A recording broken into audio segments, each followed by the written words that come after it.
Oke, selamat ketemu lagi dengan materi pelajaran produk kreatif dan kewirausahaan.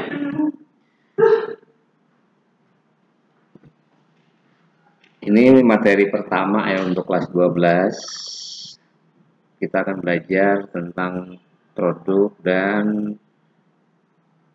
metode pemasaran dengan menggunakan media promosi. Seperti yang kalian ketahui bahwa yang namanya produk adalah segala sesuatu yang ditawarkan, dimiliki, digunakan, dikonsumsi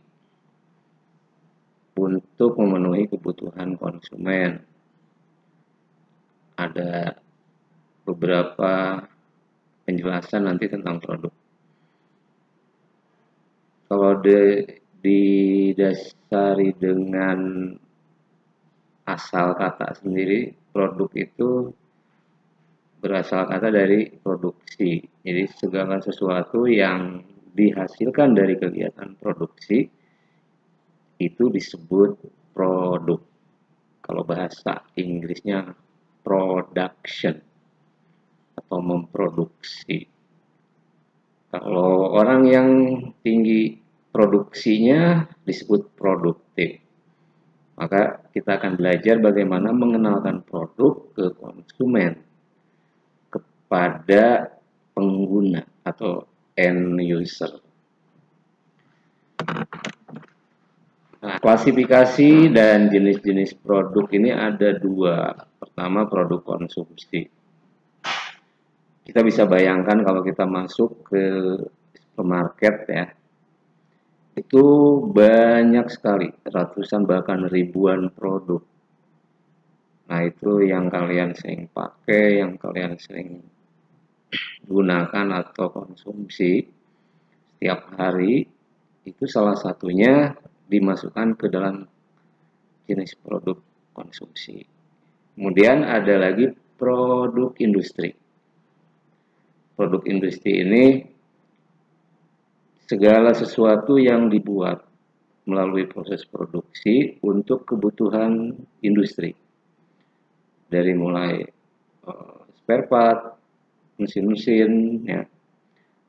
Kelak nanti kalian lulus sekolah, kalian akan belajar bagaimana mengenal produk industri. Nah, produk industri ini juga bisa digunakan untuk menghasilkan produk konsumsi sebagai pelengkap ya, atau membantu menghasilkan produk. Nah, kalau berdasarkan wujudnya ada dua, barang dan jasa. Oke, sampai ketemu lagi hari Senin. Barang itu terlihat ya, tangible. Kalau jasa intangible, tidak terlihat. Jadi kalian harus bisa bedakan hanya sekedar untuk berdasarkan wujud. Bisnisnya di barang itu apa yang kalian tahu? Misalkan produk-produk air mineral, ya kan? Bumbu masak, segala yang berbentuk, yang terlihat berbentuk barang, itu disebut barang. Jadi produknya barang. Nah, kalau jasa, dia tidak terlihat, tapi dirasakan. Misalkan pelayanan hotel, bengkel, tukang cukur, ya. Itu berdasarkan wujudnya. Jadi kalian bisa nanti membedakan mana barang dan mana jasa. Kalau bisnisnya berbentuk barang, berarti ada sesuatu yang disiapkan, ada sesuatu yang terlihat untuk menghasilkan pendapatan yang akan dijual. Begitu pula di jasa.